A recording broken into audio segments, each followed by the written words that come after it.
Welcome back to my channel. My name is Nayri, also known as Wedding Fashion Expert. This week we are talking about the top 6 things I see brides do all the time to save money, but in the end, it ends up costing them more money.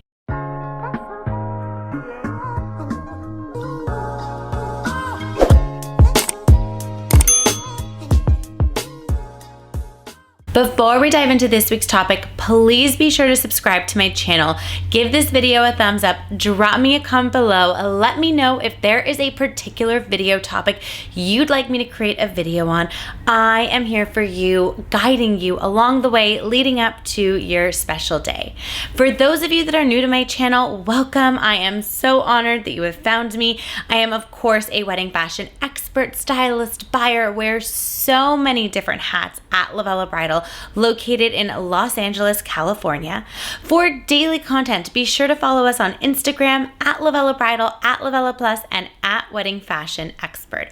Don't forget to hit that follow button on TikTok at LOVELLA Bridal and at Wedding Fashion Expert as well. Every January, there is a whole new set of brides that have newly gotten engaged over the holidays, and they begin wedding planning and trying dresses on. And this is where I start to see all the little things that people want to do, and they think that they are saving money, but in the end, I see how much more money it costs them.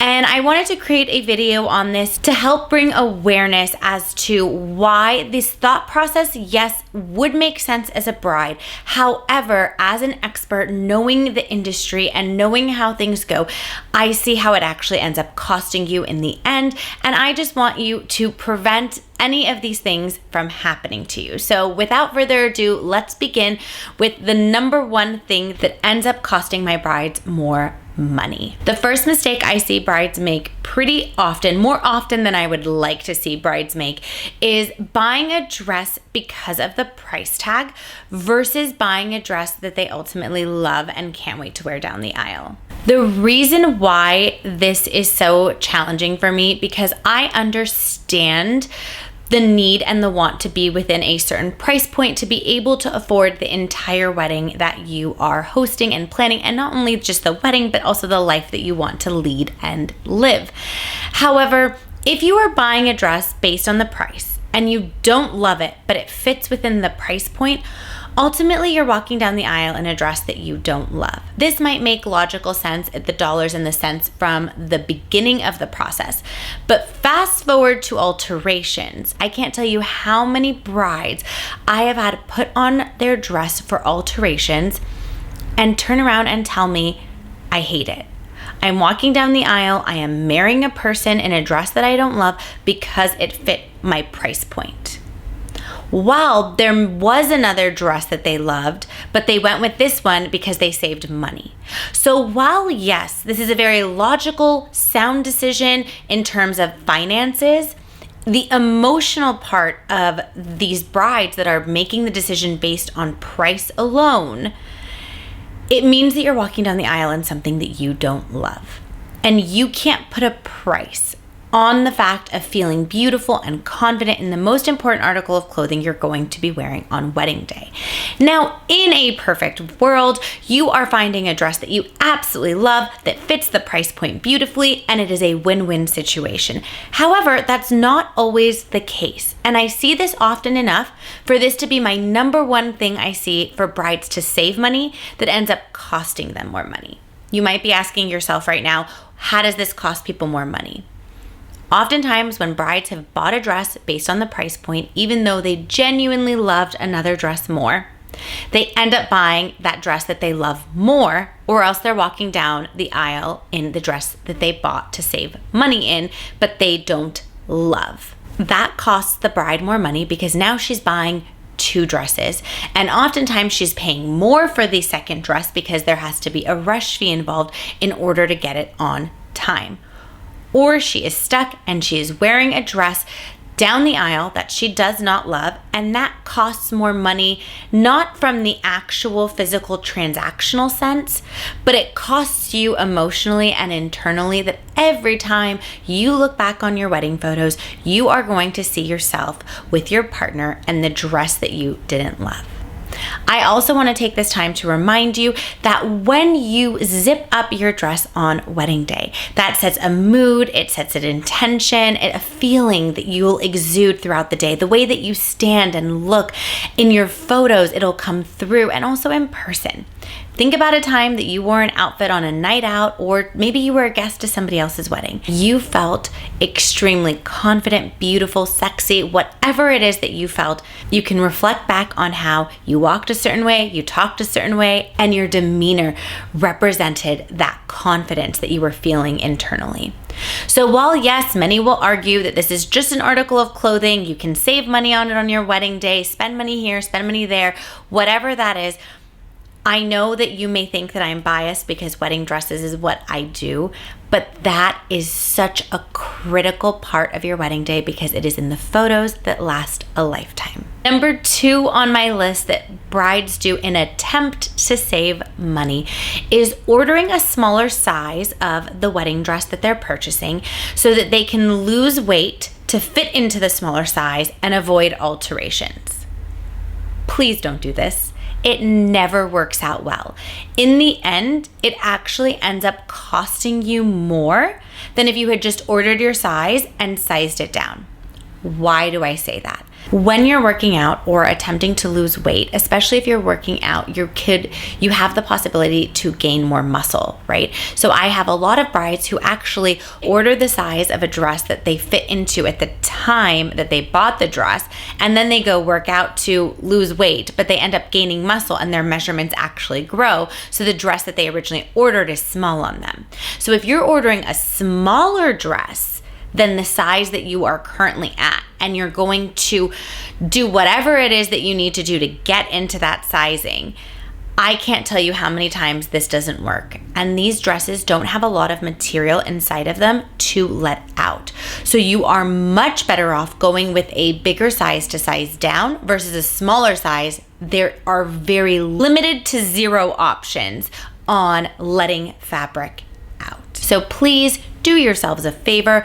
Take into account what the alteration cost is going to be. This is not the area in which you want to cut corners for your wedding dress. Based on the designer, based on the dress, based off of the stylist's recommendations that's working with you, please order the size that is recommended by the store, and do not get creative in trying to do things and in efforts of thinking that you are going to save money. You are far better off having a dress that is big, that could be altered to you, than a dress that's too small, because now you've wasted money on a dress that does not fit you. I have had brides in the past order multiple sizes smaller than they currently are at. They don't lose the weight, and then a new dress has to be ordered in a new size, and now they've bought 2 dresses. Cannot tell you how many times this has happened. Please don't do it. Please listen to your expert stylist and do not get creative. Mistake number 3 that I see brides make is also in alterations. Again, I have so many brides that will pick up their dress from LOVELLA and take it elsewhere for alterations, and there are amazing seamstresses out there that do incredible work. But brides will try to save money on the alteration costs, particularly because this is closer to your wedding date, all the balances to all your vendors are due, and it's very logical to think, this is somewhere where I could save a little bit more money. Totally understand where our brides are coming from and what they're thinking in that moment. However, keep in mind, you get what you pay for. Couldn't be more true when I have a bride calling me that she took her dress to a seamstress because she was so well priced and it fit within the price point in which she felt comfortable investing. And now she's calling asking if we can reattach the train to her dress because the seamstress cut the train off. For those of you who don't know, a train is the part of the wedding dress that drags behind the bride, which makes it a traditional wedding dress feel as having a bit of a train. This bride goes in for her fitting, and her second fitting, she had done her first fitting, and the train is cut off. Now she's calling us asking if we can sew it back on. Not an ideal place to be in, Please, please, please do not cut corners. Alterations is actually where you want to spend money. You want to spend money on it so that you get quality work. You're getting what you pay for. Mistake number 4 that I see brides make all the time to save money, again, has to do with alterations. It is not doing a bustle. How many of you have seen a bride holding her train with a string on her wrist? That is not a fashion style. Just so you all know, that is not a fashion moment. That string is intended to hang up your train so that it is not crinkled at the bottom of the garment bag. That string is for storage. It is not for you to carry on your wrist. You want to be free and move around on wedding day, hug people. The last thing you want is a string holding on to your train and hanging off of your hand. Not functional, not convenient. I do have brides ask for it, and if you really want it, you can do it, but that is not the intention of it. And throughout the night, I have had brides who have told me that it's broken off because of the weight of their train. So that's not what that's there for. A bustle is intended to gather your train, which is done in alterations. And I've had so many brides say, oh, I don't want the bustle. I'm just going to leave my train long for wedding day, or I'm just going to put the loop that's on the train on my wrist and walk around like that. After the fact, they let me know that they were uncomfortable. It was not functional. Everybody stepped on the dress. The dress got ruined. Can we repair the dress? People stepped on it. It's torn, which could also happen if your dress is bustled. But please do yourself a favor. On average, a bustle of a dress is probably $100 to $200, depending on your dress. At the most $300, but then that has to be a very, very long train and more complicated of a bustle. Do yourself a favor and invest into that bustle, because you will be more comfortable and have far more functionality on wedding day. While I know it's great to save money, but in the end, the amount of brides that told me it ended up costing them more, not financially, but more so in terms of comfort and all of that. And it's just not worth it. So do yourself a favor and get a bustle done on your dress. Don't cut a corner there in alterations either. Mistake number 5 is buying veils and accessories online that are non-refundable and not trying them on with your dress. The amount of brides that are trying to save money to not buy the veils in our store because they think, oh, another area in which I could save some money and buy this online. Meanwhile, the color doesn't match, the width of the veil isn't appropriate, it's really narrow, the design on it doesn't match it. So many components. There is a reason why we are a one-stop shop for your wedding dress. You want to buy your veil and accessories while you are in the dress because you know that it is a guarantee perfect look. You are wasting time and money by looking for less expensive options. Again, you get what you pay for. If you're paying less money, the quality is going to be reflective into your overall look, right? So if you are out and about shopping, some things could be refundable, some of it cannot be, right? Brides buy these things online or get this thing custom made, and then all of a sudden, it doesn't look good with their dress. They've now flushed that money down the toilet and they're buying what they saw in store from the first time when they tried their dress on.